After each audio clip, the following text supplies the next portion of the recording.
Our grandson is coming home, so let's have steak again today. Rhino, hurry up and order the catering.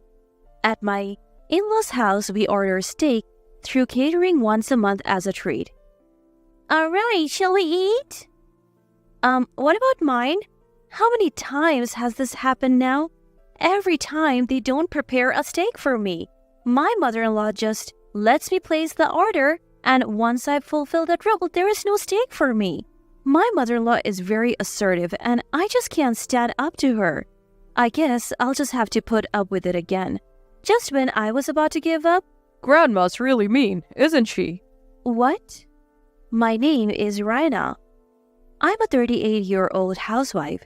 Having no particular talents, I used a matchmaking service and met my current husband, Craig. I wanted to get married but was struggling to find a good match, so the matchmaking service was my last hope. I was almost resigned to giving up, but then I met a man who shared my love of movies. That man is now my husband. We hit it off on a movie date, had a smooth courtship, and got married. My husband, being 2 years older, was kind, but that kindness disappeared when our son was born. Our marriage had grown cold when two changes occurred. The first was our son's IQ, which suddenly soared as he grew. By third grade, he could handle subjects at an 8th grade level. Moreover, our son, who loved reading, was able to speak 5 languages by 5th grade. However, his intelligence led to bullying and he stopped attending school. Thanks to an opportunity to study abroad suggested by his teacher, he's now studying at Cambridge University in England. The second change was moving into my in-laws' house when our son went abroad. My husband's work location changed, so we moved into his parents' house, which was closer. Having become a housewife after marriage, I had no choice but to follow my husband. Little did I know this would be the beginning of a difficult life. My mother-in-law was the only one living at the in-laws' house when we moved in. My father-in-law is in the hospital due to illness. I am not feeling very well, so I need you, young one, to work hard for me. That's what I was told on my first day living in my husband's family home. But my mother-in-law doesn't seem sick at all. She even seems more energetic than me. How old are you, mother-in-law? 64 this year. My husband answers my question with a hint of annoyance. Really? But she doesn't look sick at all. In this house, whatever Mom says is the law. Don't you dare question her or you'll be in trouble. Upon hearing those words from my husband, I suddenly felt incredibly alone. I could clearly sense my mother-in-law's hostility towards me, but I never thought my husband would abandon me like this, even though our marriage had gone cold. Come on, Rhino, get to work. You'll be staying here, so first clean the floors with this mop. With that, I was handed an old mop and bucket. Looking around, I noticed dust accumulated everywhere. It was clear the cleaning hadn't been thorough. Can I start using the vacuum cleaner? I thought to tackle the dust first. Don't rely on modern tools. Just do it all with the mop.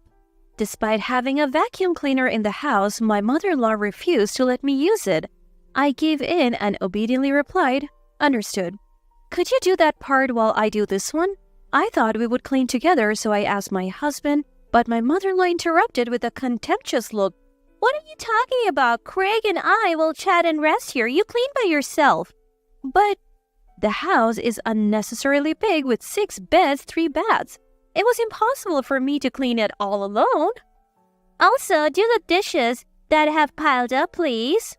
I was already at my limit with the floor cleaning, and now she was adding more demands? I can't handle it all. The house is too big. Oh, really? Then I'll allow you to use the vacuum for $10 every 10 minutes. How's that? That's too expensive. You can't even pay $10. What a poor daughter-in-law. My husband didn't lift a finger to help me, even as I was being mercilessly belittled in front of him. Moreover, he said, "It looks bad to squat and talk while mopping." When it was just the two of us living together, the lack of conversation was manageable, but since coming to his parents' house, my husband's cold behavior had turned into something like psychological abuse. Let's have steak today. I know a delicious place. With that, my mother-in-law called for catering.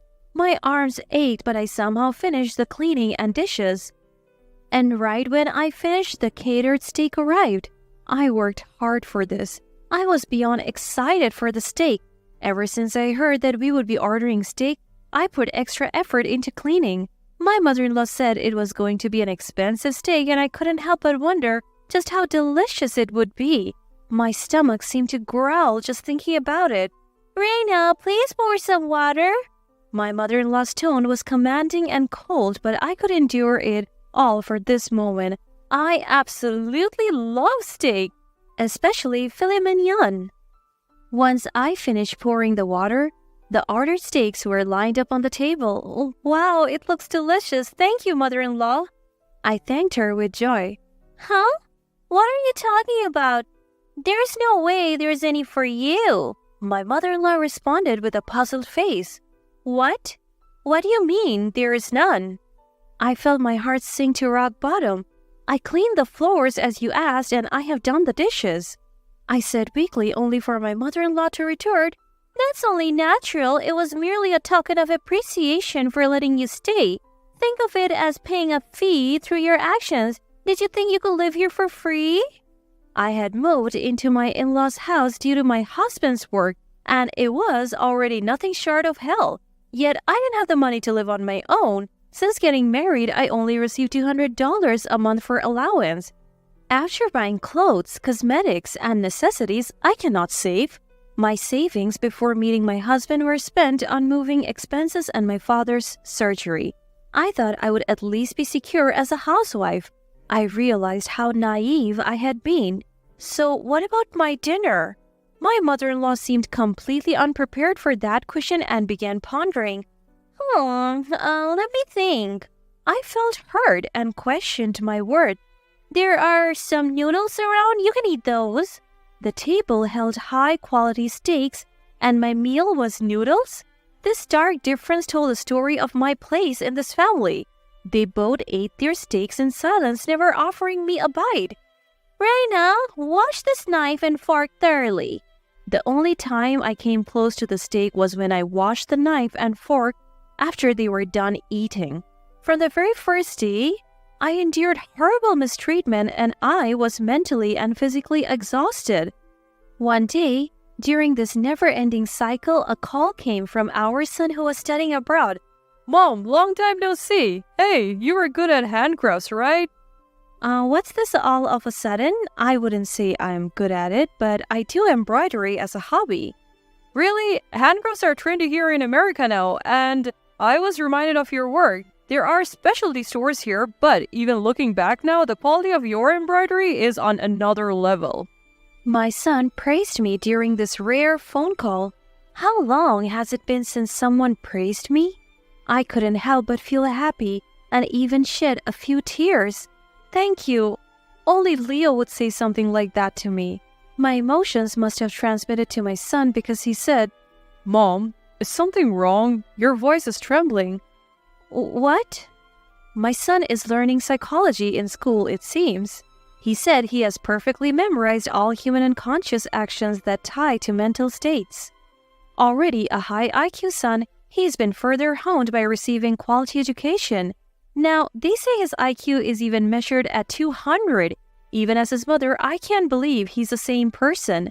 Thanks to that, he has completely seen through my heart. Did something happen with Dad? I remained silent for a moment, then gathered my courage to tell my son about the situation at my in-laws' house. I felt shameful as a parent, but I was grateful to have someone nearby to talk to. So, it's tough every day. When I finished my story, he said, I'll come home once. It's summer vacation and I have saved up some money from my part-time job. I insisted that everything was fine, but he wouldn't listen, and my son is coming home soon. Time flew during our long overdue phone call, and an hour had passed. Feeling rejuvenated, I thanked my son and hung up. When the call ended, my mother-in-law approached me with a glare. That's quite a luxurious long phone call. The energy I gained from my son slowly depleted as I dealt with my mother-in-law. I'm sorry. More importantly, we're having a block party at our house tomorrow. Take care of the shopping. With that, my mother-in-law handed me a long list of items and left. At the end of the note it said, "Make a reservation for steak catering." Then came the day of the block party. People started to gather afternoon, and before I knew it, there were 10. Everyone calls my mother-in-law the president. "Come on, Rhino. What are you doing? Serve juice to everyone," she ordered. Mother-in-law who used me no matter who was around. "Lauren, don't overwork the girl. It's pitiful. You should treat your daughter-in-law more kindly." Some did stand up for me against my mother-in-law's harassment, but my mother-in-law wasn't pleased and threatened. "If you keep talking like that, you're no longer members of the block party. No more high-end steak after this. Is that what you want?" Upon her threat, they said, That's too much. We love this community. I'm sorry, Rhina is my name? Yes, Rhina. We can't go against the president, they said. And the support they offered was quickly withdrawn by my mother-in-law. It seems she doesn't just control this house, but the whole area. There is no way I, a mere housewife, can win against this woman. The steak I had ordered arrived, and my mother-in-law began happily arranging it on the table. Since she had chosen the steak, it was surprisingly luxurious. The side dishes were a parade of high-end ingredients like caviar and truffles. But even here, my mother-in-law lectured me. "You think you can eat such good steak as a wife? You're 100 years too early. You won't have any this time either." My mother-in-law bullied me openly in front of everyone. The pitiful glances from those around us pierced me. No one could oppose my mother-in-law. I glanced at my husband, who was quietly eating his steak alone. But surely a little bit is fine, isn't it? I was envious of not being able to eat the steak and slightly resisted my mother-in-law.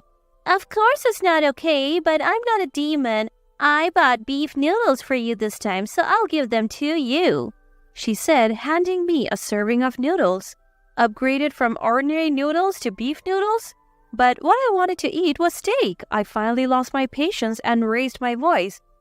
"Mother-in-law, this is too much. I prepared everything for today's block party, and yet you treat me like this?" "So is this true? You prepared all this by yourself, Rhina?" "Lauren, couldn't you be a little kinder?" With my words, everyone's eyes turned to my mother-in-law. "You all better not get carried away, or you'll be treated the same as this useless son's wife." My mother-in-law countered with determination. Everyone lost to my mother-in-law's intimidation, and no one said anything back. "Rhina, you remember what I told you before. You must obey mother in this house." "But then?" My husband suddenly raised his voice. I was surprised by that voice, and my body flinched. "Obey mother's instructions quietly." The atmosphere became silent at my husband's words, and the people who had been supporting me eventually said, Yes, Lauren is right." Filling the room with voices defending my mother-in-law, frustrated, I ran away from the scene and locked myself in my bedroom. I wonder how many hours had passed. It seems I had fallen asleep. When I realized the block party had dispersed, and it was night, when I looked at my mobile phone, there was an email from my son. "Mom, I'm heading your way tomorrow." Apparently, my son was already in America staying in a hotel. I went back to sleep. The next morning, as I went to the living room, my mother-in-law was making breakfast. "You really got carried away yesterday, didn't you?" "I'm sorry." I informed my mother-in-law, who attacked me without even a greeting about my son. "Oh, Leo, if he's coming back, we'll have steak today." It seems my mother-in-law, who hadn't seen my son since he went abroad for study, was eagerly looking forward to seeing him again. She had already ordered catering from our usual steakhouse. And then the evening came and my son returned home. The dinner table was laden with steaks, even more luxurious than usual. "Leo, eat as much as you like." My mother-in-law was quite pleased. As always, I was treated like a servant. Thank you, but where's Mom's portion?" My kind-hearted son noticed that there was no steak for me and was worried. At that question, my mother-in-law attacked. "Oh, it's fine. Rhina is always like this. More importantly, try this. It's made with beef from Nebraska." My mother-in-law looked happy to be reunited with her grandson after such a long time. But my son responded with unexpected words. I don't want it. Why didn't you prepare mom's portion? This is discrimination, isn't it? He said coolly. My mother-in-law was startled by this unexpected reaction. My husband also looked at our son surprised. What are you talking about? Grandma, I have heard everything from mom. You really look down on her, don't you? My son, who had returned home, had grown up strong and confident more than I knew. Feeling antagonized by him, my mother-in-law began to panic. Oh, what? What did you hear? I didn't do anything. Grandma, you're mean, aren't you? What? What did you say? You're always looking down on mom, right? You want to feel superior, but people like that usually lack confidence or have nothing to be proud of. That's why they attack others to feel superior. It's a mean personality. Leo, just because you're a child doesn't mean you can say anything. Then what about a grandma who can't tell right from wrong? My son's counterattacks didn't stop and my mother-in-law was increasingly cornered.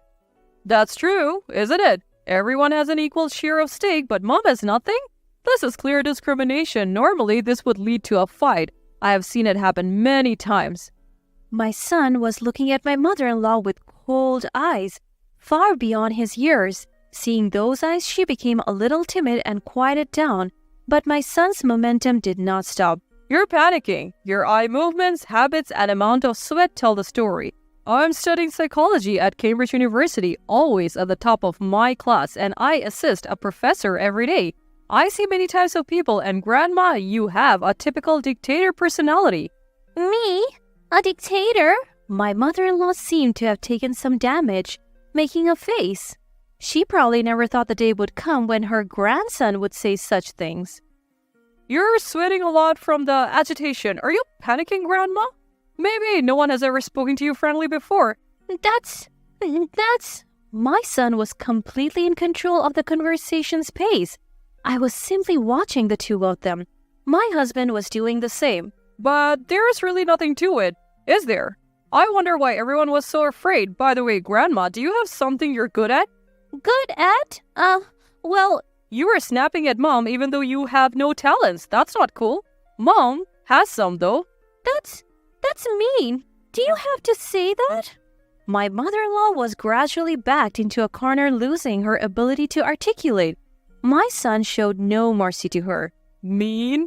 What you did, Grandma, was far meaner. Plus, Mom is skilled in embroidery. It could even sell in England. I was surprised by my son's words.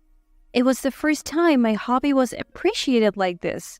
So, what's your point? Don't you get it? Mom has skills beyond others, but you, Grandma, have none. Yet, you try to belittle Mom and assert dominance? Is it because you can't accept someone being superior knowing that you can't do anything? Grandma, you are the weakest here. My mother-in-law was at a loss for words, her mouth agape. She must have been struck by the undeniable truth. She couldn't say anything in return. And you, Dad? What have you been doing all this time? Why didn't you help Mom when she was struggling? Well, that's... You couldn't stand up to Grandma, could you? I don't know if it's because she's your mother, but if so, why did you marry Mom? My husband, too, was stumped by my son's legitimate questions and had no reply. Of everyone present, my son was the calmest and wisest. In the end, both you, Dad, and Grandma are just bullying Mom without any real content. You just want to feel superior and look down on others. I don't want to be involved with such people. My son's relentless words made my husband and mother-in-law's faces more rigid than ever before. Whether it was frustration at not being able to retort or something else, they tightly clenched their lips. My son's words hit home accurately and there was nothing they could do. I was simply delighted that my son had grown so wonderfully, and I couldn't help but gaze at him. Then my son said to me, "Mom, let's leave these two and move to England together." England?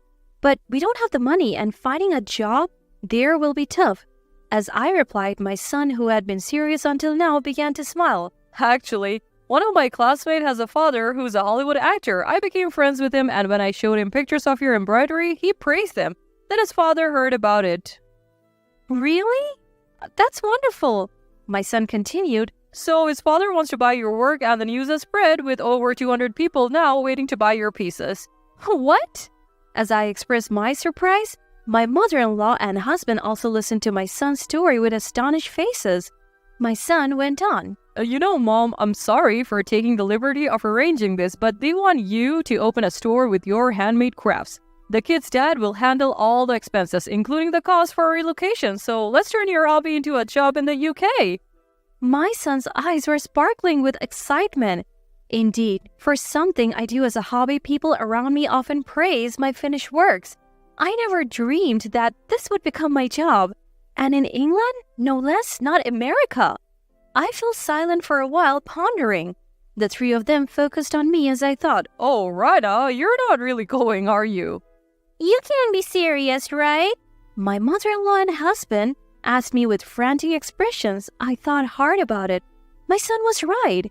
If I'm going to be harassed at my in-laws' house anyway, I want to make my hobby my job.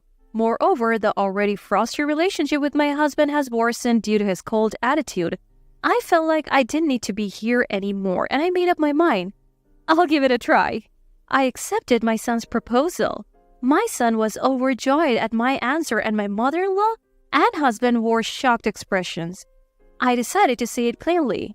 That's it. I'm divorcing you. I'm tired of being with you and being oppressed by your mother. Let me be free.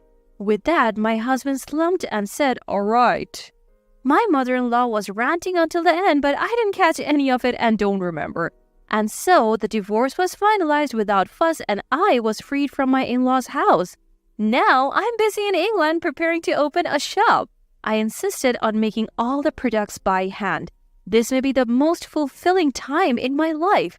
Later, I heard from my son that right after I arrived in England, my former mother-in-law stumbled at the entrance and ended up in the hospital. When she was injured, my former husband didn't know what to do, so he called an ambulance, but as she was being carried away, she ranted and raved, her complaints echoing throughout the neighborhood.